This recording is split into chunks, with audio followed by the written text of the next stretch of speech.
ஜெபம் செய்வோம். என் கண்மலையும் மீட்பருமாகிய கர்த்தாவே, அடிமையின் வாயின் வார்த்தைகள், இருதயத்தின் சிந்தனைகள், தியானம் உம்முடைய சமூகத்திலே பிரீதியாக இருப்பதாக. சத்துரு பலன் கொள்ளாதபடி செய்வீராக. எல்லாவது அந்தகார சக்தியின் கிரிகள், பொல்லாத ஆவிகள் நசரேனாகிய இயேசுவின் அதிகாரமுள்ள நாமத்தினாலே கட்டப்படுவதாக. ஆவியானவர் வெற்றி கொடி பிடிக்கும்படியாய் எங்கள் மீட்பர் இரட்சகருமாகிய இயேசுவின் இனிய நாமத்தில் ஜெபிக்கிறோம் எங்கள் ஜீவனுள்ள நல்ல பிதாவே, ஆமென். நாம் தொடர்ந்து கிருபையை குறித்து தான் தியானம் பண்ணிக்கொண்டே வருகிறோம். ஆக தேவனுடைய கிருபை பெரிது இல்லையா? நான் உம்முடைய மிகுந்த கிருபையினாலே தேவ ஆலயத்துக்குள்ளே பிரவேசிப்பேன். காலை தோறும் அந்த கிருபை புதிதாக இருக்கிறது இல்லையா? இப்போ தேவனுடைய கிருபையின் மேல் கிருபை பெற்றிருக்கிறோம். இன்றைக்கும் கிருபையை தேவன் யாருக்கு தந்திருக்கிறார் என்று நாம் வாசிப்போம். மீகாவின் புஸ்தகம், தீர்க்கதரிசன புஸ்தகம் 7ஆம் அதிகாரம் 20ஆம் வசனத்தை நாம் வாசிக்க கேட்போம். மீகா 7:20. பூர்வ நாட்கள் முதல் எங்கள் பிதாக்களுக்கு ஆணையிட்ட சத்தியத்தை யாக்கோபுக்கும் கிருபையை ஆபிரகாமுக்கும் கட்டளையிடுவீராக. சரி, இங்கு தீர்க்கதரிசி சொல்லுகிறார், தேவரீர் எங்கள் பிதாக்களுக்கு நீர் ஆணையிட்டபடியே யாக்கோபுக்கு சத்தியத்தையும் ஆபிரகாமுக்கு உம்முடைய கிருபையும் கட்டளையிடுவீராக. இப்போ நன்றாய் நாம் புரிந்து கொள்ள வேண்டும். சத்தியம் யாக்கோபுக்கும் கிருபை ஆபிரகாமுக்கும் கொடுக்கப்பட்டது. சங்கீதம் 147ஆம் சங்கீதம் கடைசி 2 வசனங்களை நாம் வாசிக்கும்போது, சங்கீதம் 147 கடைசி 2 வசனங்கள், யாக்கோபுக்கு தம்முடைய வசனங்களையும், யாக்கோபுக்கு வசனங்களையும், இஸ்ரவேலுக்கு தமது பிரமாணங்களையும் தமது நியாயங்களையும் அறிவிக்கிறார். அவர் வேறே எந்த ஜாதிக்கும் இப்படி செய்ததில்லை. அவருடைய நியாயங்களை அறியாமல் போகிறார். அநேக தேவனுடைய நியாயங்களை அறியாமலே போனார். தேவனுடைய நீதியை அறிந்து கொள்ளவில்லை. So many preachers, they come and preach, but the people, they don't follow, they don't understand the just of the Lord. தேவனுடைய நீதியை புரிந்து கொள்ளவில்லை, தேவனுடைய சத்தியத்தை அறிந்து கொள்ளவில்லை இல்லையா? ஆண்டவர் கூட எம்மாவூர் சீஷர்கள்கிட்ட வந்து சொல்கிறார், புத்தி இல்லாத மந்த இருதயம் உள்ளவர்களே. இருதயம் எப்படி ஆயிடுச்சு? மந்தமாயிடுச்சு. நிறைய பேருக்கு இந்த இருதயம் மந்தமாயிடுச்சு. மந்தம்னா என்ன தெரியல? மந்தம் வாசிப்போம். லூக்கா 24:25. அப்பொழுது அவர் அவர்களை நோக்கி, தீர்க்கதரிசிகள் சொன்ன யாவையும் விசுவாசிக்கிறதற்கு புத்தி இல்லாத மந்த இருதயம் உள்ளவர்களே. ஆண்டவர் திட்டுறார். யாரை திட்டுறாரு? சீஷர்களை திட்டுறாரு. தீர்க்கதரிசிகள் எல்லாம் சொல்லியிருக்கான், அதை விசுவாசிக்கிறதுக்கு உனக்கு என்ன கிடையாது? புத்தி இல்லையே, நீ அறிஞ்சு கொள்ளவில்லையே. ஆண்டவர் சொல்கிறார், சீஷர்களை திட்டுறார் இல்லையா? இங்கெல்லாம் திட்டினோம்னா அவ்வளோதான், உடனே வேறு சர்ச்சினோம், அடுத்த சர்ச்சுக்கு போயிடுறோம். அப்போ நன்றாக புரிந்து கொள்ளுங்கள், இயேசு திட்டுறார். ஆண்டவராக இயேசு தான் சீஷர்களே திட்டுறார். என்னன்ட்டு? மந்த புத்தி உள்ளவர்களே, புத்தி இல்லாத இருதயம் உள்ளவர்களே, நீங்கள் தீர்க்கதரிசிகள் சொல். அப்போ என்ன தீர்க்கதரிசி என்ன சொல்கிறார்? இங்கே மீகாவிலே நாம் வாசித்தோம், யாக்கோபுக்கு உம்முடைய சத்தியத்தை வெளிப்படுத்தும். அது வேறு எந்த ஜாதிக்கும் அவர் செய்யவில்லையா இல்லையா? சத்தியம் என்றால் அது யாக்கோபுக்கு கொடுக்கப்பட்டது. யாக்கோபு யார்? ஆபிரகாமுடைய பிள்ளை ஈசாக்கு, ஈசாக்குடைய பிள்ளை யாக்கோபு. இந்த யாக்கோபின் குடும்பத்தாருக்கு சத்தியத்தை தேவன் வெளிப்படுத்தினார் இல்லையா? அதை தான் ஆண்டவர் அதை ஒரு உடன்படிக்கையாக வச்சிட்டார். எரேமியாவின் புஸ்தகம் 31ஆம் அதிகாரம் 33ஆம் வசனத்திலே அந்த உடன்படிக்கையை ஆண்டவர் வச்சிருக்கார். வாசிப்போம். யாக்கோபு எரேமியா 31:33. அந்நாட்களுக்கு பிற்பாடு நான் இஸ்ரவேல் குடும்பத்தோட பண்ண போகிற உடன்படிக்கையாவது, நான் என் நியாயப்பிரமாணத்தை அவர்கள் உள்ளத்திலே வைத்து அதை அவர்கள் இருதயத்திலே எழுதி, நான் அவர்கள் தேவனாய் இருப்பேன், அவர்கள் என் ஜனமாய் இருப்பார்கள் என்று கர்த்தர் சொல்கிறார். ஆண்டவர் சொல்கிறார், இஸ்ரவேல் குடும்பத்தாரோடு ஒரு உடன்படிக்கை, I want to make a covenant with Israel. என்னன்னாக்கா, என் பிரமாணங்களை அவர்கள் இருதயத்தில் வச்சிருவேன். நான் அவர்கள் தேவனாக இருப்பேன், அவர்கள் என் ஜனமாக இருப்பேன். அப்போ நான் ஒரு உடன்படிக்கை பண்ணுவேன் இஸ்ரவேல் ஜனங்களோடு. இப்போ இஸ்ரவேல் என்று சொல்லும்பொழுது யாக்கோபு தான் என்னவாயிட்டார்? இனி உன் பேர் யாக்கோபு எனப்படாமல் உன் பேர் இஸ்ரவேல் எனப்படும். அப்போ யாக்கோபு என்றால் எத்தன், ஏமாற்றுகிறவன். சொந்த அண்ணனுக்கு வர வேண்டிய சேஷ்டபுத்திர பாகத்தை எல்லாம் இவன் வாங்கிட்டு ஓடிட்டான். அவனுக்கு வர வேண்டிய ஆசீர்வாதத்தை எல்லாம் ஈசாக்கு இடத்துல ஏமாற்றி வாங்கிட்டு போயிட்டான் இல்லையா? சத்தமோ யாருடைய சத்தம்? யாக்கோபுடைய சத்தம். கைகளோ யாருடைய கைகள்? அவர் வந்து ஆட்டுடைய ரோமத்தெல்லாம் கையில் வச்சுட்டு போய் காமிச்சு அப்பா கிட்ட ஏமாது. Is a seat. யாக்கோபு என்றால் எத்தன். ஆனால் ஆண்டவர் சொன்னார், இந்த யாக்கோபு எத்தனாக இருக்கிறவன் இஸ்ரவேலாய் மாறணும். இஸ்ரவேலாய் மாறும்போது தான் அவனுக்கு உடன்படிக்கை பண்ணி என் பிரமாணங்களை நான் அவருக்கு தருகிறேன் இல்லையா? அப்போ ஆண்டவர் இந்த சத்தியத்தை யாருக்கு கொடுத்துட்டாரு? இஸ்ரவேலுக்கு சத்தியத்தையும் கிருபையை ஆபிரகாமுக்கு கொடுத்துட்டார். அப்போ இந்த யாக்கோபின் புத்திரர் இஸ்ரவேல் கோத்திரத்திலே ஒரு கோத்திரம் யார் என்றால் அது லேவி கோத்திரம். ஆண்டவர் தெரிஞ்செடுத்தார். மல்கியாவின் புஸ்தகம் 2ஆம் அதிகாரம் 6ஆம் வசனத்தை வாசிப்பீர்களானால், மல்கியா 2:6 சொல்கிறது, சத்திய வேதம் அவன் வாயில் இருந்தது. சத்திய வேதம் அவன் வாயில் இருந்தது. அப்போ வேதத்தை எங்கே வச்சிருக்காரு? லேவி கோத்திரத்தை எங்கே வச்சுட்டாரு? வாயில் வச்சுட்டார். நல்லா புரிஞ்சுக்கணும். சத்திய வேதம் எங்கே இருந்தது? அவன் வாயில் இருந்தது. பார்த்தீங்களா? யார் உதடுகளில் அநியாயம் இல்லையோ அவர்களுக்கு வாயிலே என்ன வைக்கிறாரு? சத்திய வேதம் அவர்கள் வாயில் இருந்தது. அவன் உதடுகளில் அநியாயம் காணப்படவில்லை. அவன் என்ன செய்தான்? வாசிப்போம்.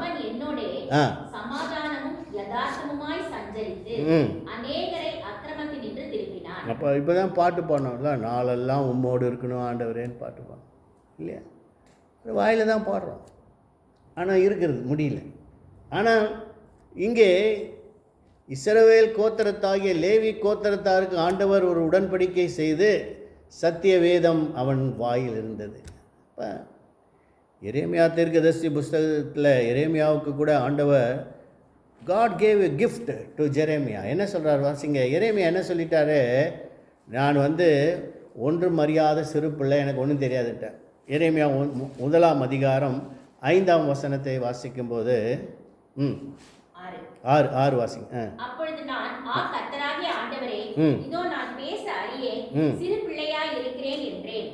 ஆனாலும் கர்த்தர், நான் சிறு பிள்ளை என்று நீ சொல்லாதே, நான் உன்னை அனுப்புகிற எல்லாரிடத்திலும் நீ போய் நான் உனக்கு கட்டளை இடுகிறவர்களை எல்லாம் நீ பேசுவாயாக. 9ஆம் வசனத்தை வாசிக்கும்போது, கர்த்தர் தமது கரத்தை நீட்டி என் வாயை தொட்டு, இதோ என் வார்த்தைகளை உன் வாயிலே வைக்கிறேன். பாத்தீங்களா? எரேமியா சொல்லிட்டாரு, ஐயா என்னால் நான் போய் பேச முடியாது, நான் ஒரு சின்ன பையன், என்னால் என்ன செய்ய முடியாது, ஒன்றும் செய்ய முடியாது, நீ கவலைப்படாதன்ட்டு வாயை தொட்டு வார்த்தைகளை வாயில் வச்சிட்டார் இல்லையா? இது உடன்படிக்கை. தேவன் இஸ்ரவேல் ஜனங்களோடு பண்ணுகிற உடன்படிக்கை. ஏசாயின் புஸ்தகம் 59ஆம் அதிகாரம் கடைசி வசனத்தை நாம் வாசிக்கும் போது, ஏசாயா 59 கடைசி என்ன சொல்லுகிறது? உன் மேல் இருக்கிற ஆவியும் பார்த்தீங்களா? உன் வாயில் நான் வார்த்தைகளை தான் போடுவேன். வேற ஏன்னா அநேகர் செய்கிற ஒரு சின்ன பிழை என்ன தெரியுங்களா? வாயில் வேறு வார்த்தைகளை பேசுவதனாலே தேவ வார்த்தைகள் வரமாட்டேங்குது இல்லையா? வீண் வார்த்தைகளை பேசுவதனாலே என்ன வார்த்தை வரல? இப்போ சில பேர் பார்த்தீங்களா, கெட்ட வார்த்தையே பேசியிருப்பான் இல்லையா? கெட்ட வார்த்தையே பேசுவாங்க. நாங்களாம் அந்த மீன் கடைக்கெல்லாம் மீனவர்கள் கும்பலில் போயிட்டோம்னா எல்லாம் அந்நிய பாஷை கேட்கலாம் நல்லா இல்லையா? வேரியஸ் டங்ஸ், அவங்க எல்லாம் கெட்ட வார்த்தை, ஐயோ மீன் வாங்கிட்டு வரத்துக்குள்ளே நமக்கு அந்த கெட்ட வார்த்தையெல்லாம் மனப்பாடம் ஆகிடும். அப்படி அந்த அவங்களுக்கு என்ன வார்த்தை வராது? நல்ல வார்த்தையே வாயில் வராது. எது வாயை திறந்தாலே ஐயோ சொல்லுவாங்க. வாயை திறந்தாலே என்ன வருது? ஒரே கெட்ட வார்த்தை வருது. அப்போ இங்கே ஆண்டவர் சொல்கிறார், இஸ்ரவேல் குடும்பத்தாரோடு நான் ஒரு என்ன பண்ண உடன்படிக்கையினால் உன் மேல் இருக்கிற என் ஆவியும் நான் உன் வாயிலிட்ட என் வார்த்தைகளையும் இது முதற்கொண்டு உன் வாயிலிருந்தும் உன் சந்ததியின் வாயிலிருந்தும் உன் சந்ததியின் வாயிலிருந்து நீங்குவதில்லை சொல்லிட்டு என்ன சொல்கிறாரு? அவர்களோடு இருக்கிற இட் இஸ் மை கவனன்ட். நான் என்ன பண்ணிட்டேன்? அவர்களோடு ஒரு உடன்படிக்கை பண்ணிட்டேன். என் வார்த்தைகள் அவர் வாயிலே இல்லையா? வாயில் இருதயத்தில் தேவனுடைய வார்த்தைகள் வாயில். அப்போ வேதம் சொல்கிறது இருதயத்தின் நினைவினால் வாய் பேசும்.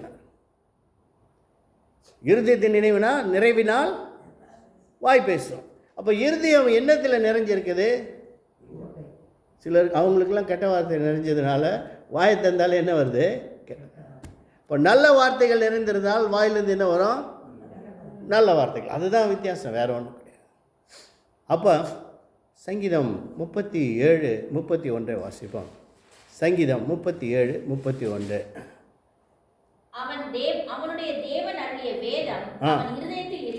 வேதம் இருதயத்தில் இருந்ததுனாலே, இருதயம் வேதத்தினால் நிறைந்ததுனாலே வாயில் என்ன வந்துடுது? நல்ல வார்த்தை ஆகிய வேத வார்த்தை, குட் நியூஸ். பைபிளுக்கு பேரே என்ன தெரியுங்களா? குட் நியூஸ் பைபிள்னே ஒன்று இருக்குது இல்லையா? நற்செய்தி, நல்ல செய்தி. அப்போ ஆண்டவர் இந்த நல்ல செய்தியை அறிவிக்கிறதுக்கு தான் நம்ம தெரிஞ்சு கொண்டார் இல்லையா? கலகம் உண்டாக்குறதுக்கும், மற்றவங்களோட சண்டை போடுறதுக்கும், மற்றவர்களை தூஷிக்கிறதுக்கும், ஏளனமாய் பேசுகிறதுக்கும் ஆண்டவர் வார்த்தைகளை கொடுக்கல. He gave us a good news. எல்லாருக்கும் என்ன சொல்லுங்கள்? நல்லது சொல்லுங்கள் இல்லையா? எல்லாருக்கும் நன்மை உண்டாகும் என்று சொல்லுங்கள் இல்லையா? நன்மை உண்டாகும் என்று பரிசுத்தவான்களுக்கு சொல்லுங்கள். Everything God is good all the time என்றான். அப்போ அதை தான் நம்ம சொல்லணும். ஆண்டவர் நல்லவர், உனக்கு நன்மையானது நடக்கும். அப்போ அதனால்தான் வேதத்திலே யாக்கோபு 3:10 சொல்லுகிறது, துதித்தலும் சபித்தலும் ஒரே வாயிலிருந்து புறப்படும்.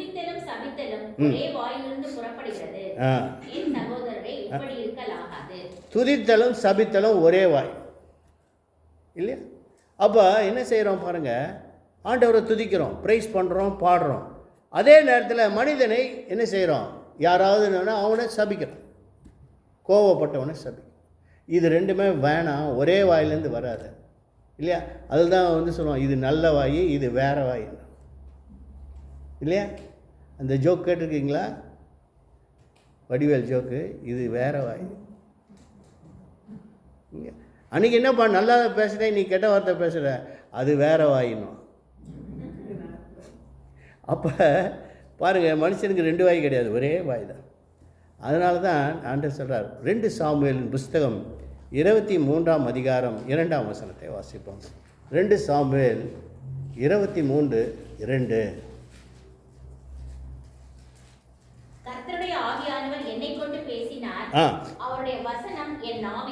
அவருடைய வசனம் எங்கே இருந்தது? வாயில் இருந்தது, நாவில் இருந்தது, இருதயத்தில் இல்லையா? இருதயத்தில் இருந்தால் தான் வாய் வழியாக இந்த வார்த்தை வரும். நம்ம எதையாவது யோசிச்சுட்டே யாராவது திட்டணும்னு யோசிச்சுட்டே வந்தீங்கன்னா நிறையா திட்டுறதான என்னென்ன திட்டணும்னு பிளான் பண்ணிட்டு வருவாங்க சில பேர். இன்றைக்கி சண்டை போட போகிறோம், அந்த சண்டைக்கு என்னென்ன வார்த்தை யூஸ் பண்ணணும் அதை ப்ராக்டிஸ் பண்ணிட்டு வருவோம். அப்படிலாம் நடக்குது இல்லையா? எப்படி சில போய் ஒரு ஆடிட்டோரியத்தில் பேசுகிறதுக்கு முன்னாடி என்ன பண்ணுறாங்க? ப்ரிப்பரேஷன் பண்ணிட்டு போகிறாங்க. பாஸ்டர் இந்த வசனம் கொடுங்க, அந்த வசனம் கொடுங்க. அப்போ அந்த வசனங்கள்லாம் எடுத்துகிட்டு ப்ரிப்பேர் பண்ணிட்டு போகிற மாதிரியே சண்டை போடுறதுக்கும் ப்ரிப்பேர் பண்ணிட்டு போகிறோம் இல்லையா? அப்போ அதான் சொல்கிறார், நீங்கள் உன் வாயை நீங்கள் என்ன செய்யணும்? காவல் வை. வாய்க்கு காவல் வை, கண்களுக்கு கலிக்கும் போடுன்னு வசனம் இல்லையா? அப்போ இந்த வசனம் இது உடன்படிக்கை. ஆண்டவர் யாக்கோபுக்கு சத்திய வசனத்தை உடன்படிக்கையாய் வைத்துட்டார். எபிரேயர் 8:10 வாசிக்கும் போது எபிரேயர் 8:10 சொல்கிறது, அந்த நாட்களுக்கு நான் இஸ்ரவேல் குடும்பத்தாரோட பண்ணும் உடன்படிக்கையாவது, இஸ்ரவேல் குடும்பத்துக்கு ஒரு உடன்படிக்கை பண்ணுவேன். அது என்னவென்றால், என்னுடைய பிரமாணங்களை அவர்களுடைய மனதிலே வைத்து அவர்களுடைய இருதயங்களில் அவைகளை எழுதுவேன்.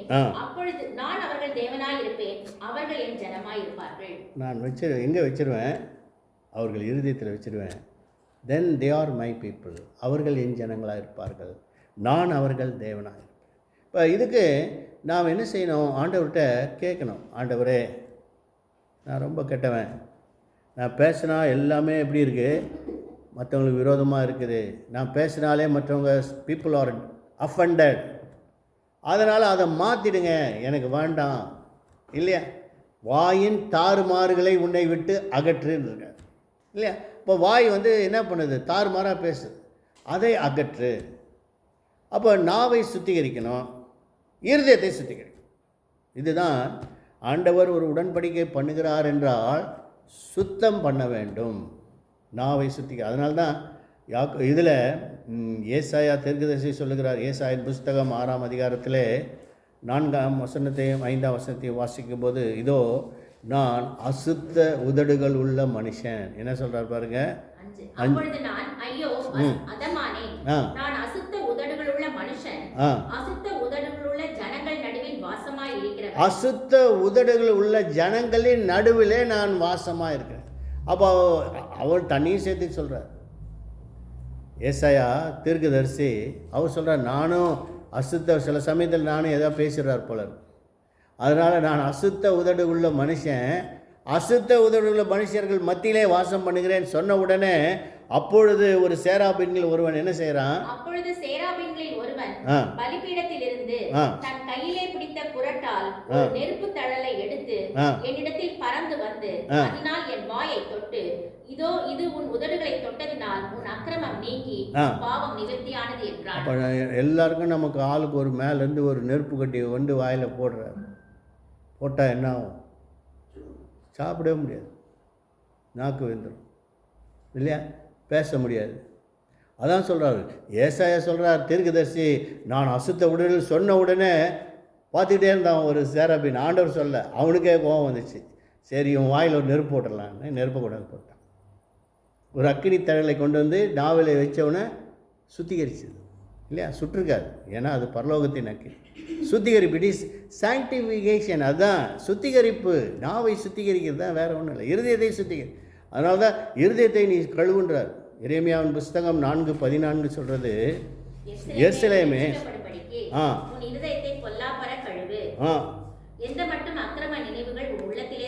எருசலேமே இருதயத்தை கழுவிக்கோ, நாக்கை சுத்திகரி. அப்போ தான் இஸ்ரவேல் குடும்பத்தாரோடு ஆண்டவர் ஒரு உடன்படிக்கை பண்ணுகிறார். You want to make an covenant.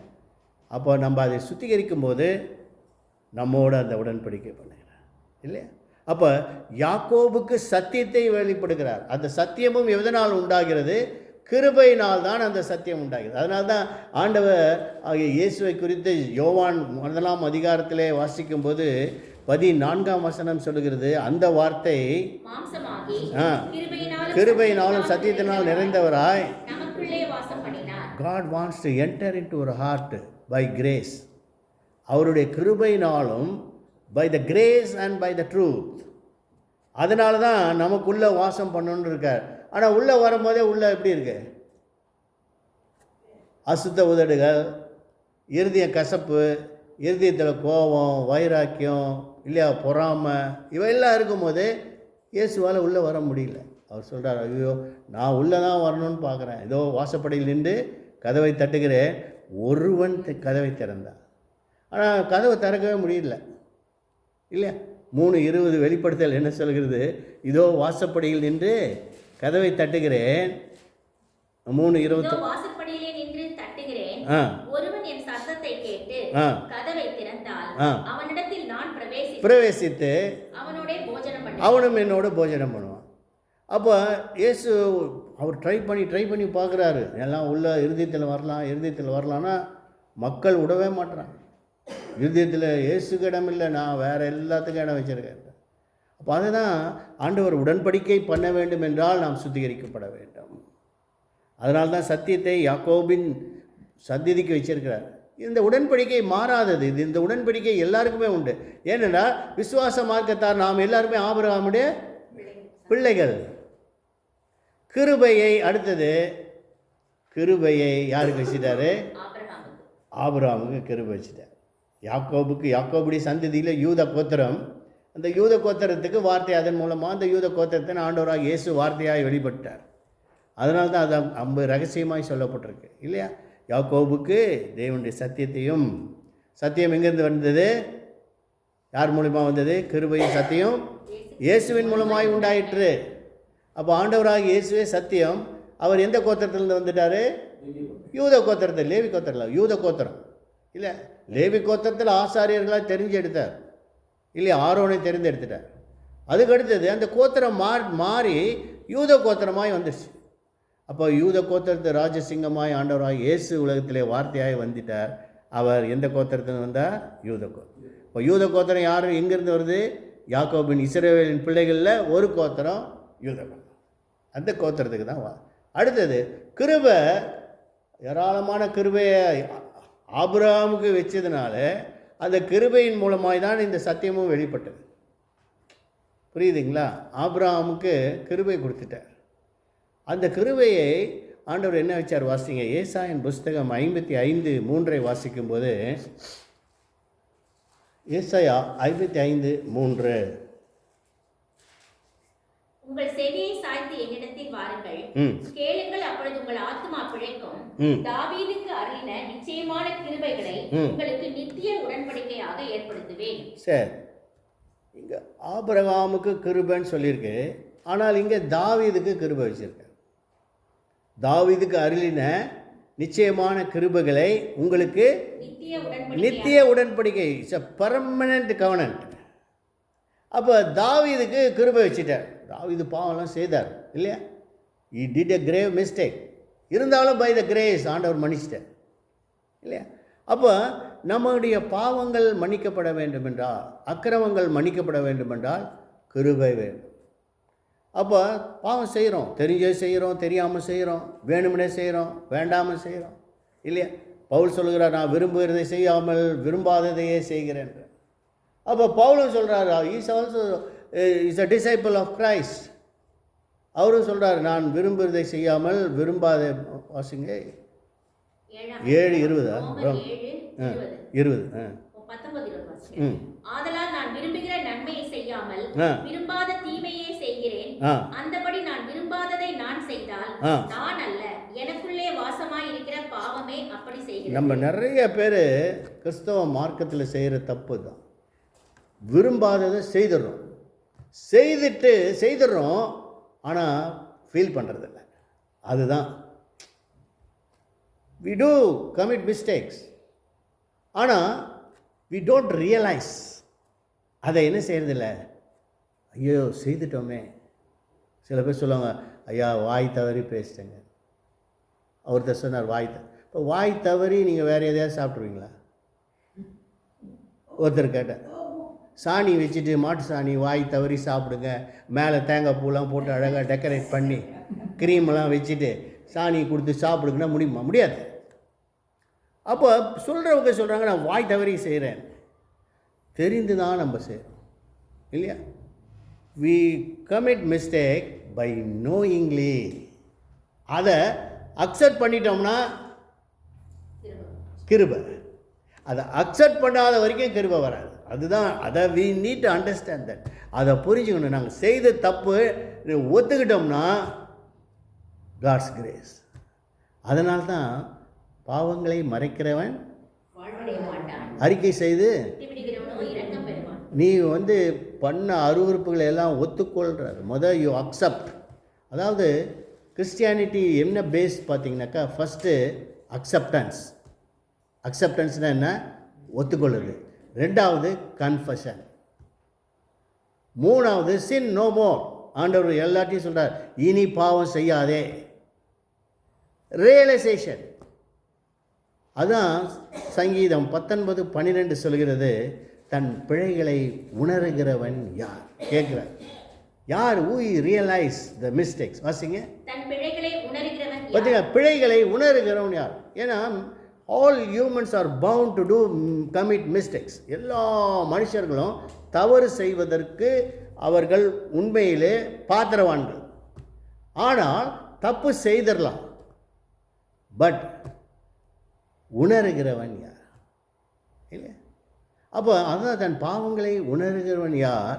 மறைவான குற்றங்களுக்கு அடியேனை விலக்கி என்னை நீங்களாக்கும். நீங்களாக்கும். ஏன்னா அதுலேருந்து அந்த வழியிலேருந்து கொண்டாந்துறீங்க.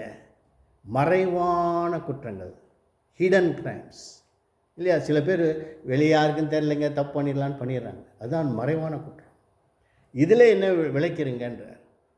அப்போ இந்த கிருபை இங்கே யாக்கோபுக்கு கிருபை, சாரி யார், தாவீதின் கிருபைகள், நிச்சயமான கிருபைகளை உடன்படிக்கையாக ஏற்படுத்துவேன். அப்போ இந்த தாவீதுக்கு ஏன் கிருபை? ஆபிரகாமு தானே கிருபைன்னு சொல்லியிருக்கு வசனம் இல்லையா? மத்தேயு 1ஆம் அதிகாரம் 1ஆம் வசனத்தை வாசிப்போம். மத்தேயு எழுதின சுவிசேஷம் 1ஆம் அதிகாரம் 1ஆம் வசனம். ஆபிரகாமின் குமாரனும், அடுத்தது பார்த்தீங்களா யாரு? பாருங்க, ஆபிரகாம் அடுத்தது தாவீது, தாவீதுக்கு அடுத்தது இயேசு. எப்படி வருது பாருங்க இல்லையா? அப்போ ஆபிரகாமுக்கு வச்ச கிருபை தாவீதுக்கு வந்துருச்சு. இப்போ தாவீதின் கிருபை இயேசுக்கு வந்தது இல்லையா? இயேசுடைய கிருபை நமக்கெல்லாம் வந்துச்சு. கலாத்தியர் 3:17 வாசிப்போம். கலாத்தியர் 3ஆம் அதிகாரம் 16ஆம் வசனம் வாசிக்கலாம். சீக்கிரம் முடிப்போம். 17. ஆதலால் நான் சொல்லுகிறது என்னவெனில், கிறிஸ்துவை முன்னிட்டு வாசிக்க, ஆபிரகாமுக்கும் அவன் சந்ததிக்கும் அந்த சந்ததி கிறிஸ்துவே. 16. ஆபிரகாமுக்கும் அவனுடைய சந்ததிக்கும் வாக்குத்தத்தங்கள் பண்ணப்பட்டன. சந்ததிகளுக்கு என்று அநேகரை குறித்து சொல்லாமல் உன் சந்ததிக்கு என்று ஒருவனை குறித்து சொல்லி இருக்கிறார். அந்த சந்ததி கிறிஸ்துவே. அந்த சந்ததி யாரு? அதனால்தான் the son of Abraham, the son of David, Jesus Christ.